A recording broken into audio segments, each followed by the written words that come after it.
Yo! What's going on, kids? You know who this is, man. It's your boy, Big Drewski, and welcome to another edition of Space Bucket Growing with Drewski.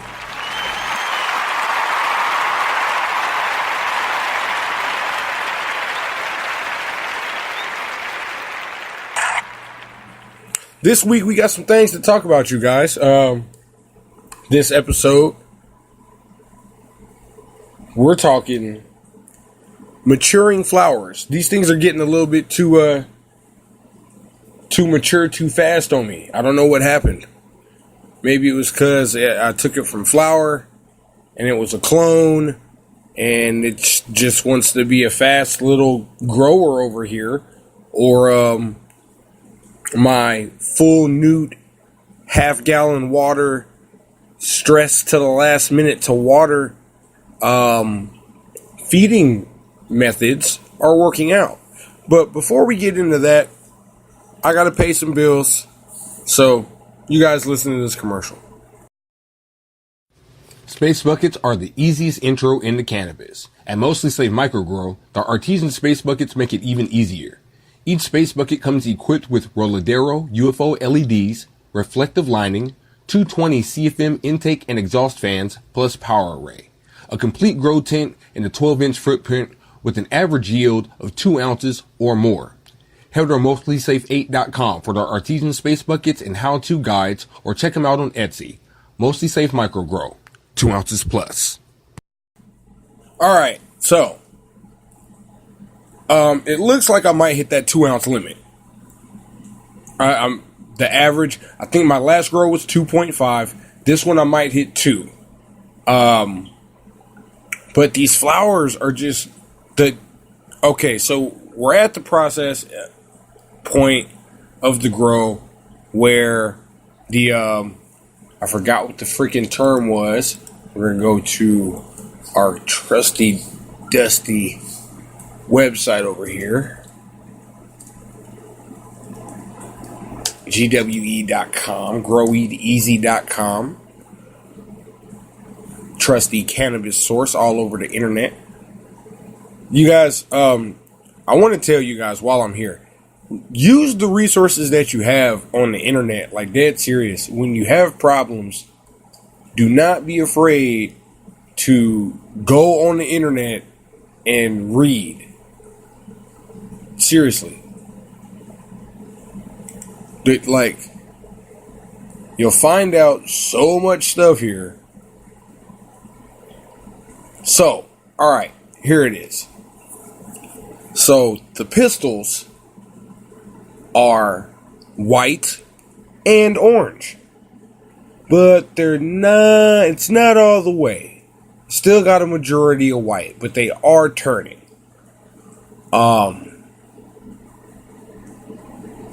We're still at the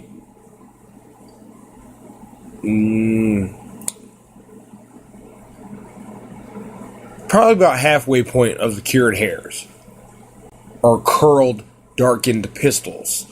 About less than half, but it's all over the plant, and I think it's because of the way that the flowers are maturing into this micro grow, where they have to grow up from the sides of the plant they would traditionally be on straight up to the light. So the buds, I can't say they're a lot smaller. I think they're on average with what I clipped on the mother of this plant. So you never know. You hear the humming in the background. That is the Jabberwocky hard at work with the additional LED light spacer, and I think that's the Apollo Horticulture 180 watt 12-inch UFO. But when we get into it, ooh, sorry about that, you guys. When we get into the grow here, like I said, my watering method's been a little bit wild. I decided to use less water, to waste less water, therefore having to water more often. This being the case because I really want... From there, we're going to get, you could say, speedy growth. From here, from what I've noticed, that watering schedule that I'm on really puts the plant to its paces, or puts it through its paces, should I say. And having to absorb all those nutrients right there, all at once, it's just really, really vital in my grow setup that I watch my watering schedule. This is now the problem. I was prepared for this in changing up my watering schedule to waste less water and get it straight to the plant. I watered today. Tomorrow I'm going to newt feed. My newt feed schedule is going to look something like this. So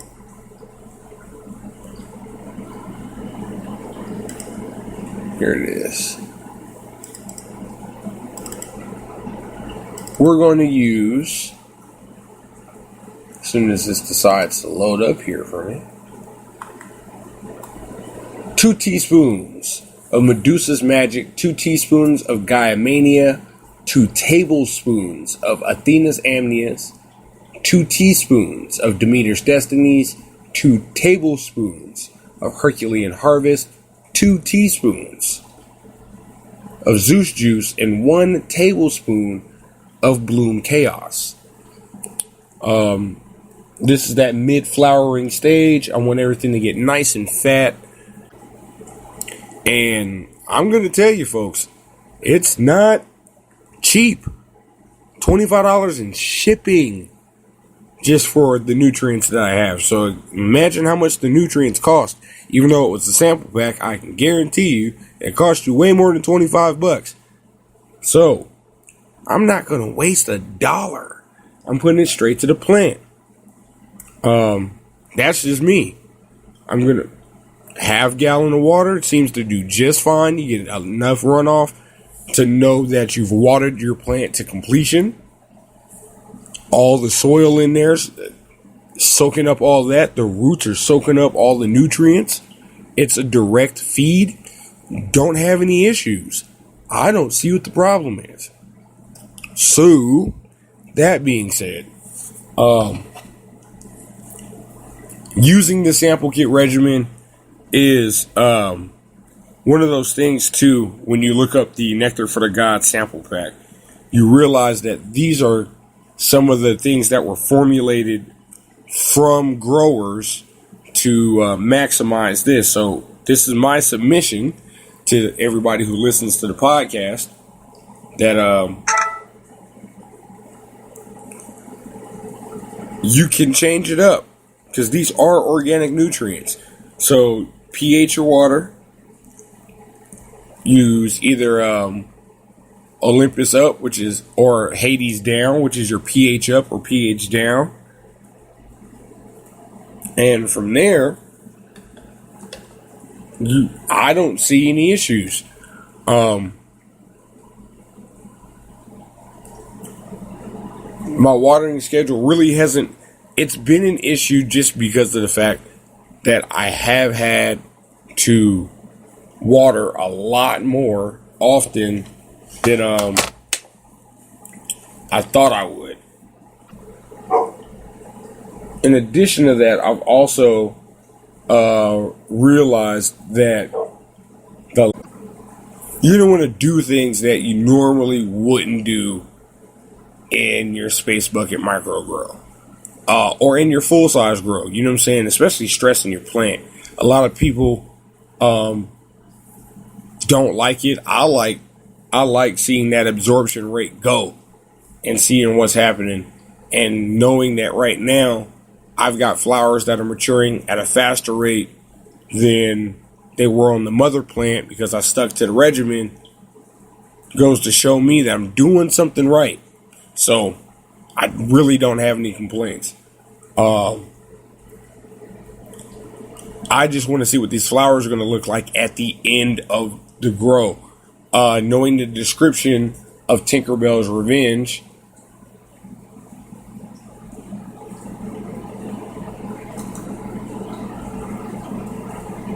As described by the internet.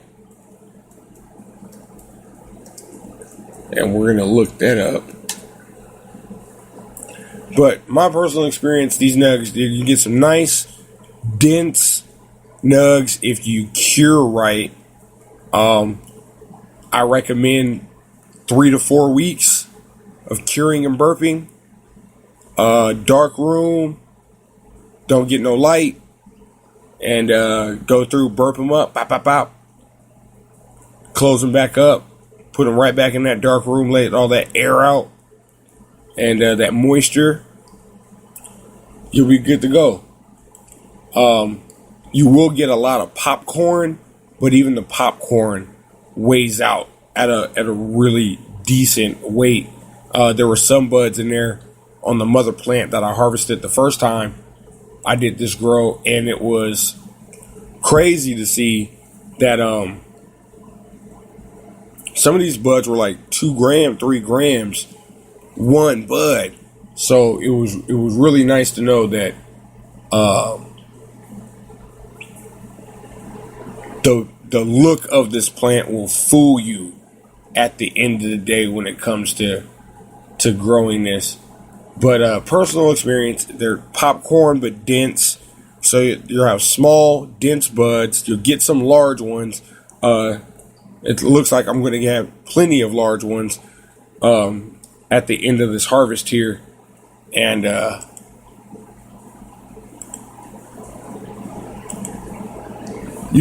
speaking of the end of this harvest, I got to wait until 60 to 70% of those hairs have darkened, and then the buds have gotten nice and fat for that that harvest, that high level of THC. So I'm waiting. I want to see what the buds are going to look like after this, and get that going.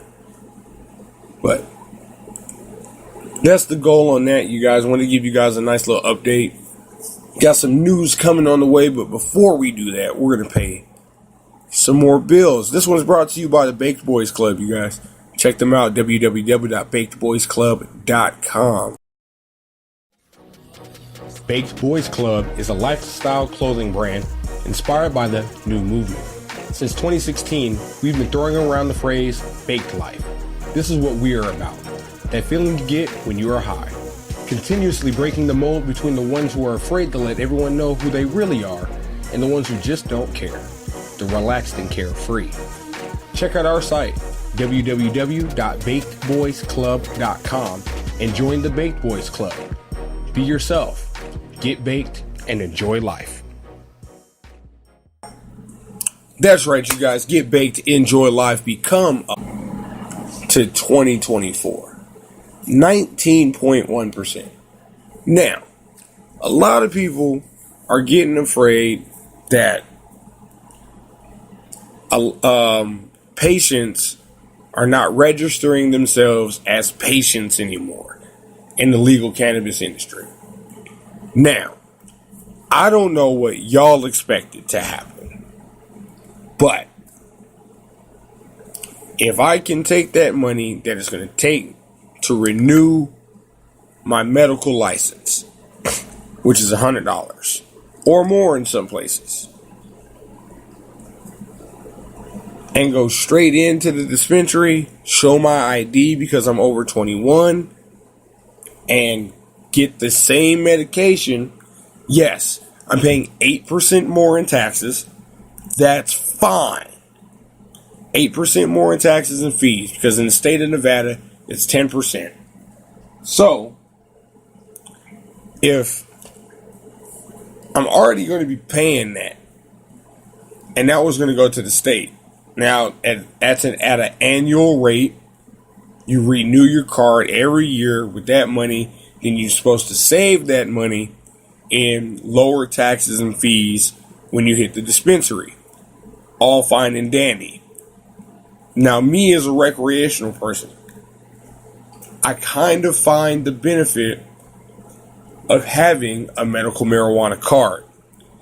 This is because then in other states that accept other states and medical marijuana cards can shop a little bit easier if they don't have a rec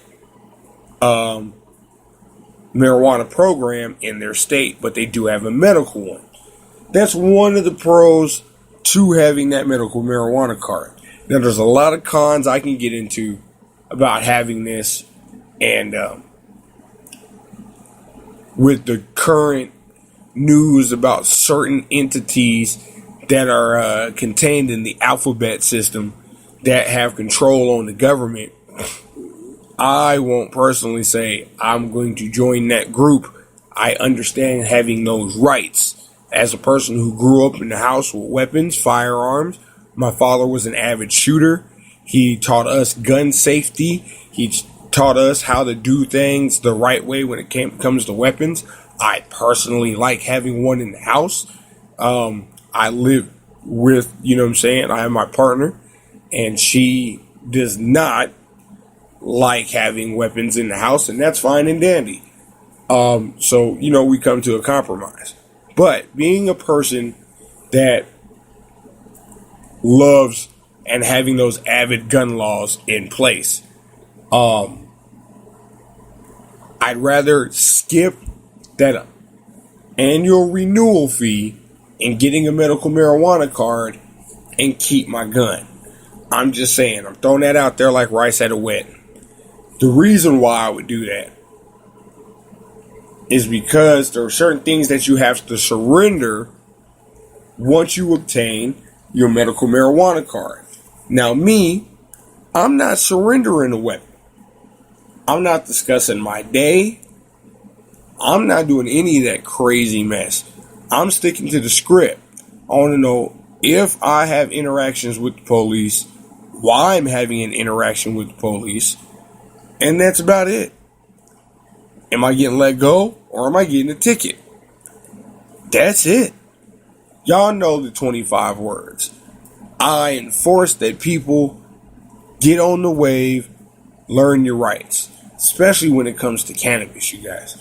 Remember, it's still federally illegal, but at the same time, the states aren't doing anything about it. And that means we've got a little bit of leeway, but we still have to move carefully. When I say move carefully, remember, when you go to the dispensary, put the items in your trunk, sealed, away from eyesight. If they see your exit bag out on the seat or anywhere visible in the car, they will treat you as a DUI victim. Do not get caught in the system getting treated as a DUI victim because you decided to go and legally buy cannabis. Second off, do not park and fly.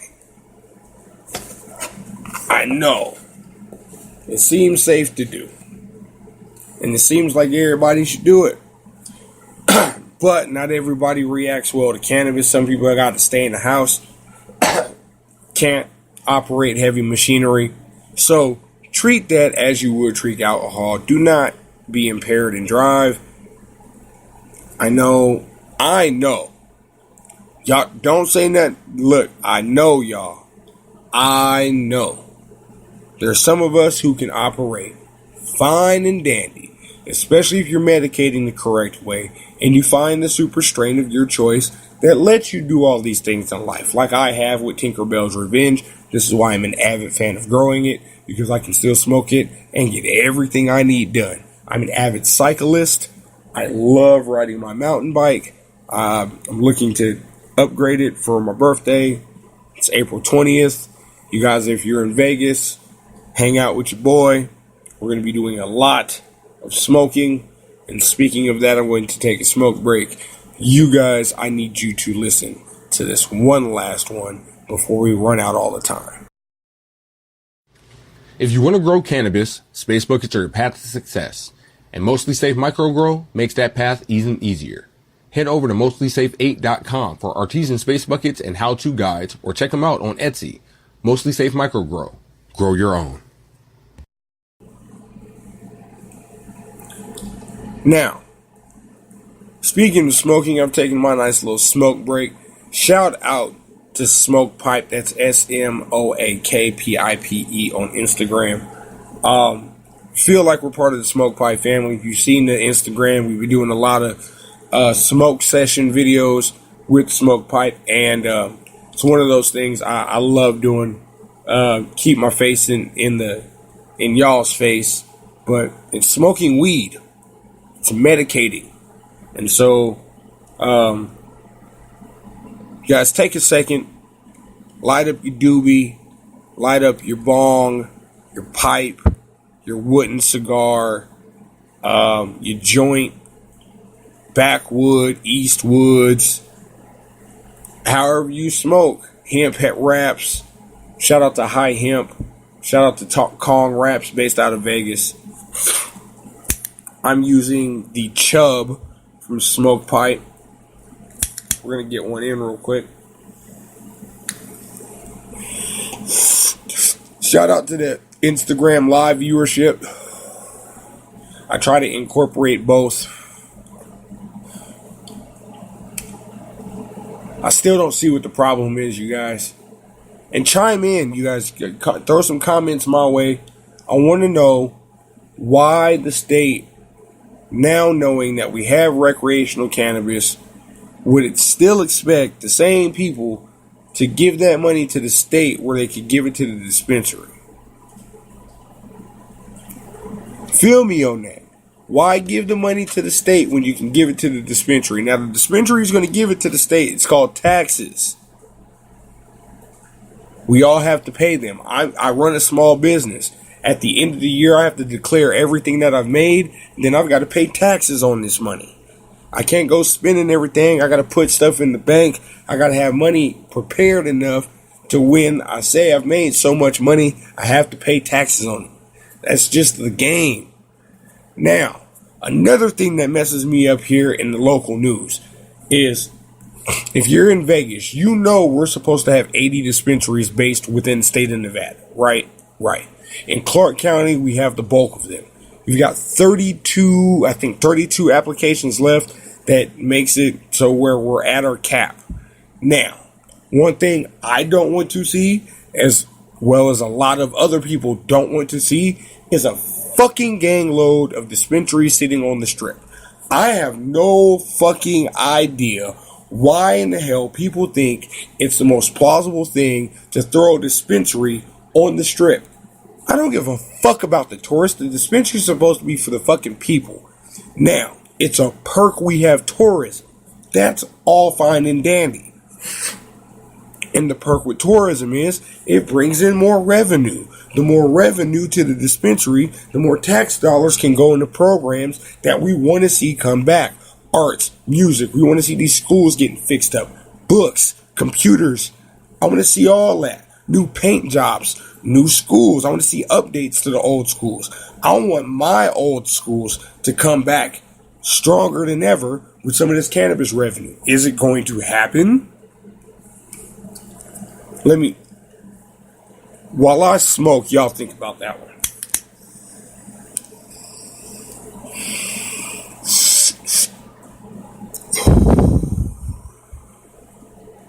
Now,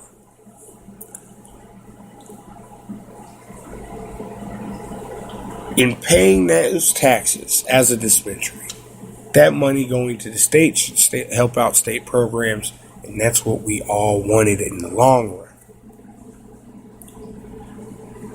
I personally would love to see the Green Rush. Open up all 80 dispensaries. Stop with this every dispensary has to serve medical patients. I don't want every dispensary to serve medical patients. It's like 7-Elevens and Circle K's. Every one of them is different. Not every one of them has the same drinks. Not every one of them has the same ices. Not every one of them carries the same product. So why are you telling dispensary owners to do the thing that no other business has to do? Is carry the same products. They carry same variations of the products. And that's fine. I want a dispensary to come out that's pure rec and that has flavors that nobody else has. That, folks, will give some individualism to the game. It would make people shop elsewhere. It would expand the economy. Now, this being said, will prices have to be lowered? Yes, the fuck they will. Is that a problem? I don't see it as such. Why? I don't see the problem in having low prices everywhere that you go. If you got low prices everywhere you go, everybody can eat good, you can have a competitive market, but you can also build a loyal customer base. You'll have the people that come to the dispensary because it's right around the corner from their house. It's right around the corner from their job. It's going to create more commerce. And then, once we get into that wave, we can get into another wave. I'm not going to tell y'all about that other wave. If you haven't caught it yet, you haven't caught it.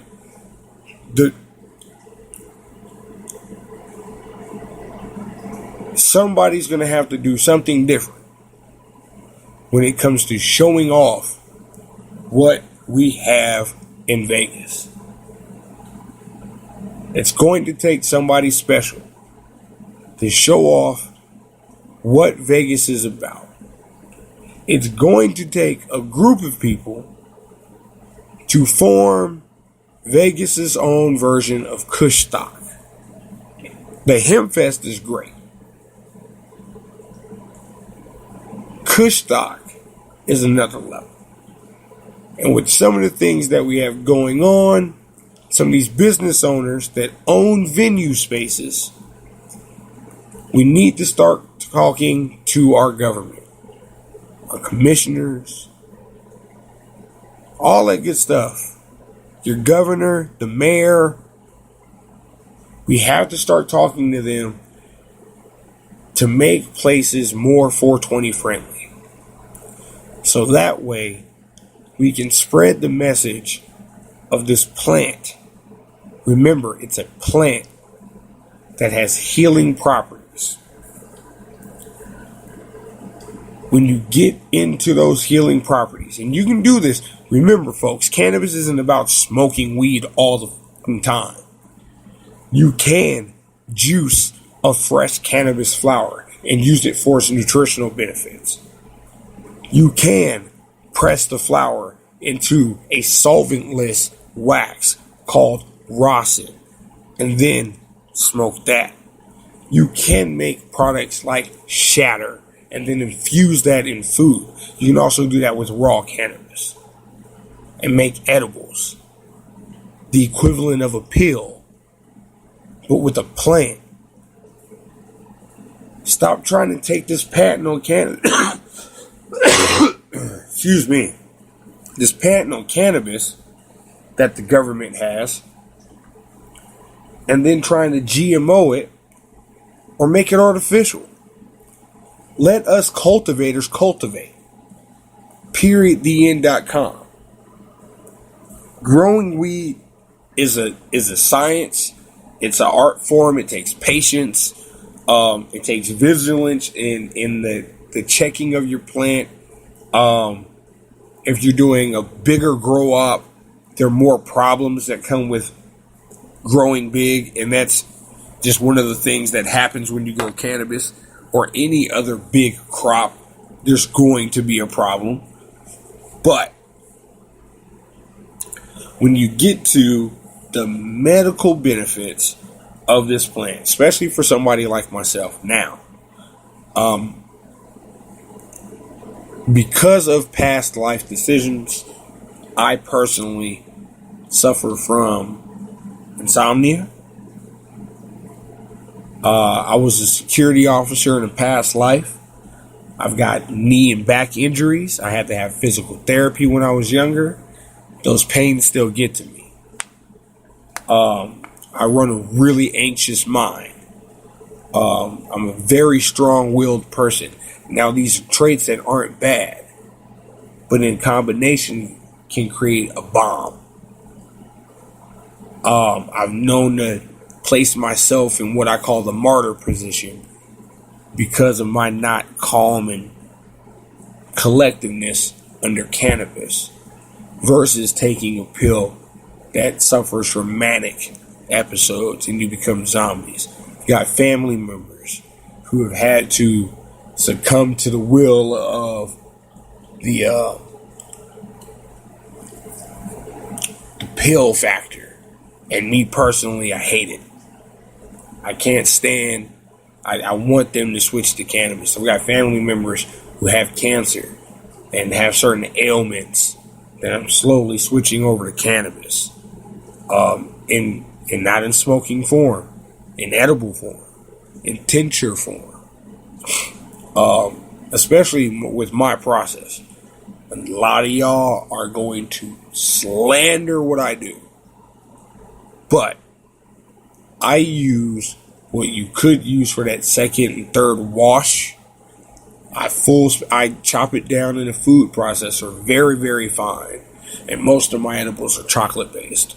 So it hides the texture, chocolate cakey base.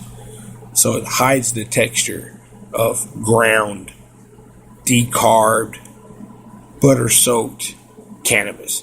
I use that because there's that lost THC. And then I just make a regular recipe, but I add to it. So when I make my dozen, they're potent. They work. You can use half. Come back tomorrow, use the other half. With me, the Tinkerbells Revenge edibles have to be the best. I feel the high last longer, but it's not a couch lock high. It's an energetic, I can keep it moving, I can keep working high. That's what I like. I like being able to move. So, I personally like Tinkerbell's Revenge in either a wax form, is what I want to try next. I'm going to get this Rossum press here, trying to get this money up, run this graphic design bag. But I want to get a Rossum press, a real Rossum press, and press some of this Tinkerbell's Revenge flour into a nice solventless wax that I can then use with my smoke nectar collector and enjoy myself. But I say this, man.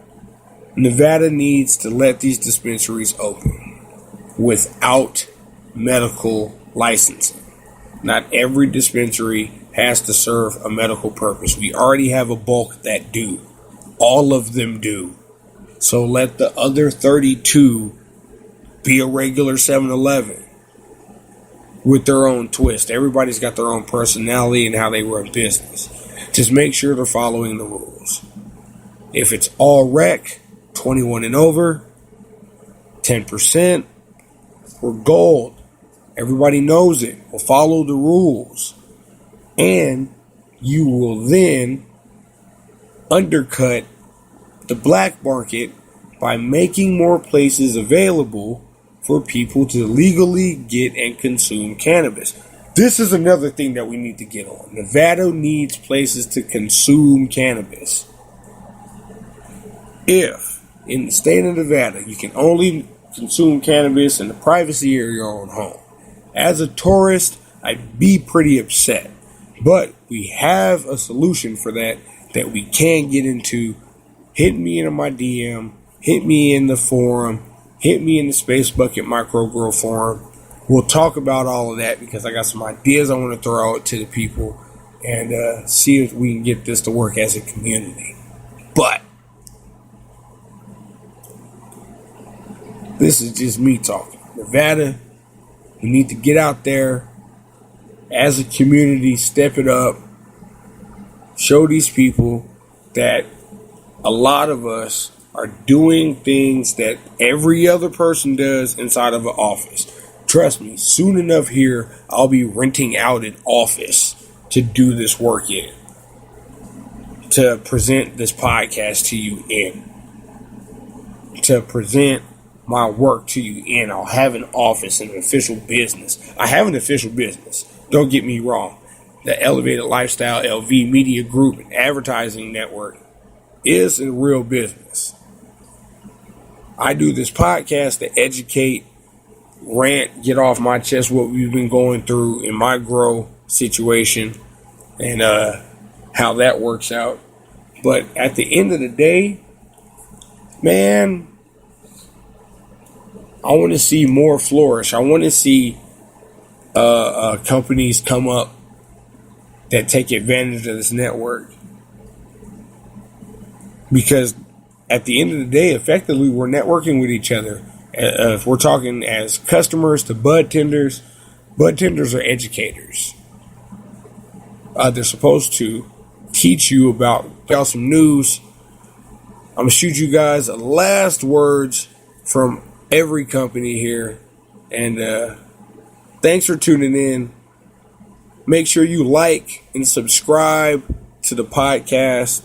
Chime in with comments. If you're listening to this on YouTube or any other format, make sure you like and subscribe to the YouTube page, Stitcher Podcast, Google Play Music, iHeartRadio. If you guys are on iHeartRadio, subscribe and fill this channel up.